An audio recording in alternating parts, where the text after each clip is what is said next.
गेल्या 5 वर्षात 1000हून जास्त शाळा बंद झाल्या. याचं मूळ कारण आहे आपल्यालाच आपल्या मराठी भाषेची लाज वाटते.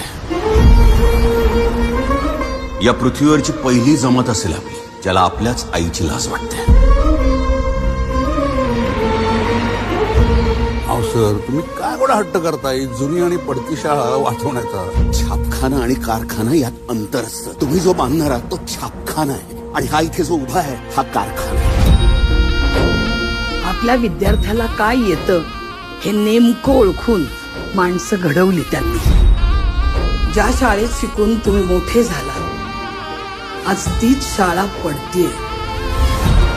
बघा आता, तुम्हीच ठरवा आपली मराठी शाळा संपणार का आपली मराठी शाळा पुन्हा भरणार. ज्या मातीत छत्रपती शिवाजी महाराजांचा राज्याभिषेक झाला त्या रायगडाच्या मातीवर उभा राहून सांगतो आम्ही सगळे, आम्ही आमची मराठी शाळा पारू देणार नाही. 1 2 3 4 मराठी ज्योतीची पोरं हुशार.